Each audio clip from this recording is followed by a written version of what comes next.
Welcome my dear genius friends. स्वागत है आपका आपकी फेवरेट चैनल बोधी ट्री में।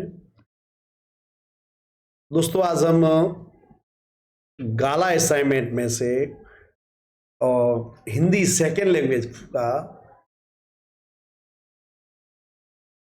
पेपर नंबर 2 सॉल्व करने वाले हैं गाला असाइनमेंट का। तो ये अन्य किसी चैनल पर अवेलेबल नहीं है, तो it is going to be a very very interesting video for you. So now let's start. Second language Hindi का ये पेपर है। आई हैव सीन के जो इंग्लिश मीडियम के स्टूडेंट्स हैं उनके लिए ये हिंदी भी काफ़ी टफ होता है, तो इसके लिए मैंने ये वीडियो शेयर किया है। सो नाउ लेट्स स्टार्ट। पहला है विभाग ए, गद्य विभाग से है और योग्य विकल्प पसंद करना है। बिस्मिल के लिए देववाणी क्या थी? तो उनकी माँ का उपदेश। तो बिस्मिल के लिए राम प्रसाद बिस्मिल, उनके लिए उनकी माँ जो थी वो कम पढ़ी लिखी महिला थी, लेकिन फिर बाद में उन्होंने दूसरे जो पढ़ना लिखना ये सब चीज़ें सीख ली थी। उनके अंदर उनकी माँ के लिए शब्दों का बहुत ही रिस्पेक्ट था। उनकी माता की जो वाणी थी उनके लिए देववाणी थी। अगला प्रश्न है, असली बात जानने का यह तरीका नहीं है, यह वाक्य किसने कहा है? तो यह वाक्य कहा है नंदन ने। अविनाश के साथी पंचायत घर पर पत्थरबाजी कर रहे थे, रिक्त स्थानों की पूर्ति करना है, बराबर। तो यहाँ पे पंचायत घर पे आ जाएगा। सादीराम के बड़े भाई को पढ़ने का शौक था। गरीब अपनी आजीविका चलाने के लिए धनोपार्जन में लगा है, ये फिल इन द ब्लैंक्स था। थोड़ी पूड़ियों ने काकी की क्षुधा और इच्छा को उत्तेजित कर दिया था। तो ये बूढ़ी काकी वाला पार्ट है। आप लोगों ने देखा हुआ कि जब काकी ने थोड़ी सी पूड़ियां खाई तो उनकी भूख मिटी नहीं और ज्यादा बढ़ गई।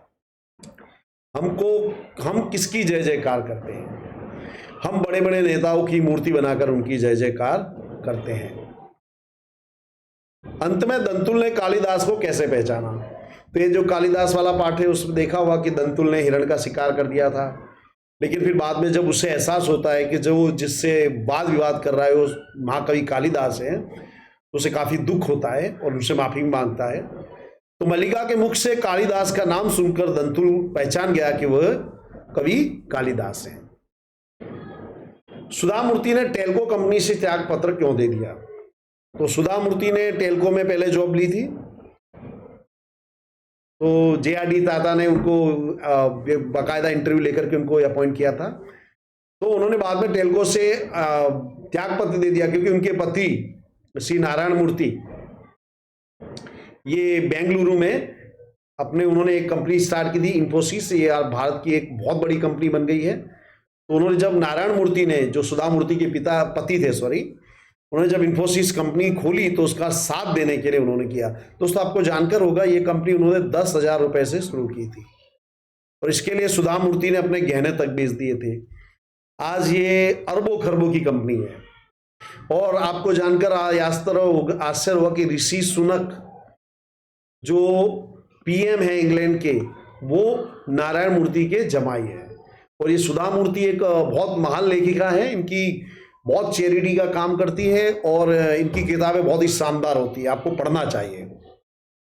अगला प्रश्न है, प्रसन्न रहने की कला क्या है? तो जीवन का उद्देश्य आनंद प्राप्त करना है, इसके लिए प्रसन्न रहना बहुत जरूरी है। खिले हुए सुंदर फूल, बहते हुए झरने, गाते हुए पंछी, पेड़ों का नृत्य, टिमटिमाते तारे, चांद के हंसते चेहरे और चमकते सूरज आदि को देखकर हमें प्रसन्न रहने के लिए उनका अवलोकन करना चाहिए। हमारे प्रकृति के ईश्वर के हमने देखते हैं, प्रकृति की हमारे आसपास जो भी प्रकृति है वो आनंदित रहती है, तो हमें भी उनसे देख करके प्रसन्न होना चाहिए। अणु तथा परमाणु किसे कहते हैं? किसी वस्तु के छोटे से छोटे अंश या कण को कहते हैं अणु। परमाणु किसी पदार्थ का सबसे छोटा वह अंश होता है जिसके और टुकड़े ना कर सके, बराबर। परमाणु के नीचे की इकाई अभी तक वैज्ञानिक ज्ञात नहीं कर सकते हैं। अणु की रचना परमाणुओं से होती है तथा परमाणु को आकार मिलता है उसके अपने भीतर मौजूद इलेक्ट्रॉन, प्रोटॉन और न्यूट्रॉन के कारण। बिस्मिल की मां ने शिक्षा प्राप्त करने के लिए क्या क्या प्रयत्न किए? तो अब जैसा मैंने आप लोगों को पहले ही बताया कि जो राम प्रसाद बिस्मिल, ये इनकी माता जी ज़्यादा पढ़ी लिखी नहीं थी।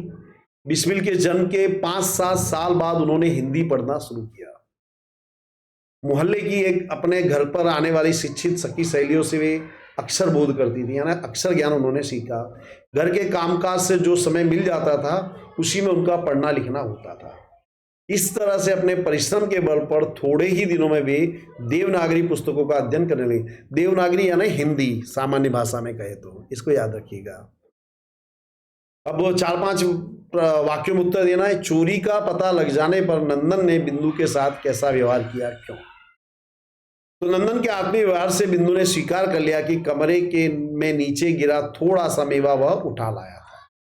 नंदन को यह सुनकर जरा भी गुस्सा नहीं आया, बल्कि वह बिंदु को लेकर अपने कमरे में गया और कनस्तर से एक मुट्ठी भर निकाल करके उसने बिंदु को खाने के लिए ड्राई फ्रूट दिए।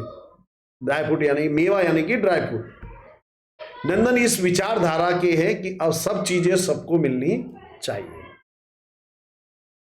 उसके और में नरेश और उसके साथी अपने हाथों का कौन सा कमाल दिखाना चाहते हैं। तो गांव के युवक रमेश, नरेश, निमेश, अविनाश पंचायत के पदाधिकारियों द्वारा किए जा रहे घोटाले से नाराज थे और अनशन पर बैठे थे। जब पदाधिकारियों ने उनकी बात का जवाब नहीं दिया तो रमेश, नरेश और निमेश ने पंचायत कार्यालय पर पत्थरबाजी शुरू कर दी। वे अपने हाथों से पत्थरबाजी का कमाल दिखाना चाहते थे। और इसका अर्थ स्पष्ट कीजिए। धन सुख का जादूगर भी है और शांति का डकैत भी। पहले देखिए, आपको समझिए, यानी धन सुख लाता है, लेकिन जब वो जरूरत से ज्यादा हो जाए तो उसके कारण क्या होता है, मनुष्य की शांति भी चली जाती है। तो सुखमय जीवन जीने के लिए धन बहुत जरूरी है। धन से तरह तरह की सुख सुविधा की चीजें खरीदी जा सकती हैं। मनुष्य जादू की गति से ऐशो आराम की जिंदगी जी सकता है। पर धन का एक दोष भी है। धन आने पर मनुष्य की अधिक से अधिक धन प्राप्त करने की तृष्णा बढ़ती है। वह किसी भी तरह से अधिक धन एकत्र करने का प्रयास करने में जुट जाता है। इससे मनुष्य की शांति गायब हो जाती है, उसका मन अशांत हो जाता है, वह धन के पीछे पागलों की तरफ भागने लगता है। इसीलिए कहा जाता है कि धन सुख का जादूगर भी है और शांति का डकैत भी। बुढ़ापा बहुधा बचपन का पुनरागमन हुआ करता है। ये देखिए, ये स्टेटमेंट आपने कई जगह सुना गया नहीं। जब व्यक्ति बूढ़ा हो जाता है तो कुल मिला के उसके बचपन का पुनरावर्तन हो जाता है, यानी मनुष्य फिर बच्चों जैसा व्यवहार करने लगता है। मनुष्य जिद्दी हो जाता है बच्चों की तरह। कहते हैं बुढ़ापा बचपन का ही एक रूप है। वृद्धावस्था में मनुष्य की हरकतें बच्चों जैसी हो जाती है। वृद्धावस्था में मनुष्य के अंग प्रत्यंग कमजोर हो जाते हैं और उन्हें बच्चों की तरह दूसरों का सहारा लेना पड़ता है। दिमाग कमजोर हो जाता है, याददाश्त बच्चों की तरह हो जाती है, दांत गिर जाते हैं, मनुष्य का मुंह बच्चों की तरह पोपला हो जाता है। बच्चों की तरह वृद्धों को मान अपमान की परवाह नहीं होती है। जैसे बच्चों की बातों पर ध्यान नहीं दिया जाता, इसी प्रकार वृद्धों की बातों पर भी लोग ध्यान नहीं देते। उनकी इच्छा अनिच्छा का भी कोई महत्व नहीं रह जाता है। वृद्धावस्था और बचपन की अधिकांश बातों में समानता होती है। इसीलिए कहा जा सकता है कि बुढ़ापा बहुधा बचपन का पुनरागमन होता है। ये बूढ़ी काकी वाला पाठ है, शानदार पाठ है, आप सभी को पढ़ना चाहिए। तो इससे आपको मालूम पड़ेगा कि जो आपके बड़े बूढ़े हैं वो किसी प्रकार का आपको उनका जो नेचर अच्छा नहीं लगता व्यवहार, तो उसके पीछे कारण है, साइकोलॉजिकल कारण है जो आप समझ नहीं पा रहे हैं। तो बहुत ही शानदार पाठ है, आपको पढ़ना चाहिए। तो दोस्तों, ये सेशन हमारा यहाँ पूरा हुआ। आई एम श्योर आपको काफी मजा आया होगा।